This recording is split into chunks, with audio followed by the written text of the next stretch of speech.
Сәлем балақай. Бүгін біздер математика пәнінен 26-шы сабақ геометриялық фигураларды өлшеу деген тақырыппен танысатын боламыз. Осы сабақта берілген тапсырмаларды бірге орындаймыз. Бірінші тапсырмаға назар аударамыз. Біздің қалада аттракциондар саябағы бар. Сырым саябаққа барып келді. Ол аппликация жасады. Сырым қандай геометриялық фигураларды пайдаланды? Кәне қарайық. Бұл жерде геометриялық фигуралар тік төртбұрыш, міне қызыл түсті тік төртбұрыштар пайдаланған, шаршы, міне шаршылар және міне шаршы. Одан кейін үш бұрыш пайдаланған. Сырым қағаздан фигуралар қиды. Кесінділердің немесе фигуралардың қабырғаларының ұзындықтарын қалай өлшейтінін айт. Фигуралардың қабырғаларын өлше, тік төртбұрыштың қабырғаларының ұзындығын салыстыр. Енді бұл жерде бізге сызғыш қажет болады. Бұл жердегі тік төртбұрыштардың қарама-қарсы қабырғалары тең болады. Қандай да бір тік төртбұрышты алып қарайтын болса, олардың қарама-қарсы қабырғалары тең.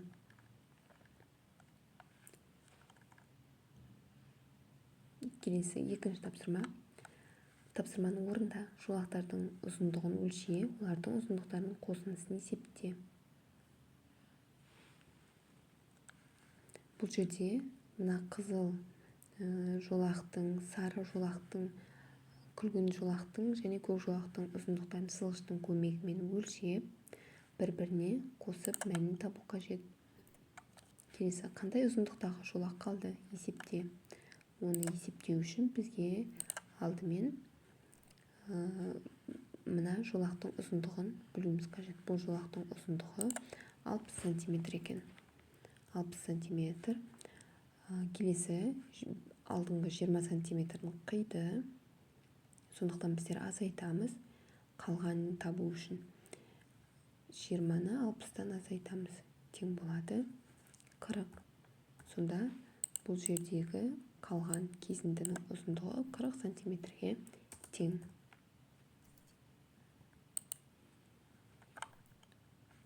Келесі үшінші тапсырма, кесінділерді өлше және ұзындығын салыстыр. Бұл жердегі кесінділердің ұзындығы сызғыштың көмегімен өлшейміз. Бұл жердегі жасыл кесіндінің ұзындығы 7 сантиметр, көк кесіндінің ұзындығы 5 сантиметр. Әрине жасыл кесінді ұзын.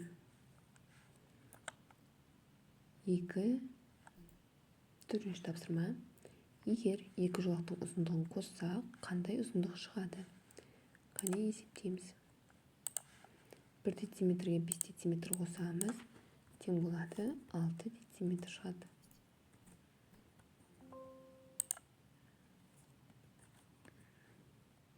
Келесі 5 дециметрге 2 дециметр қосатын болсақ, 7 дециметр шығады. 2 дециметрге 1 дециметрді қосамыз, тең 3 дециметр.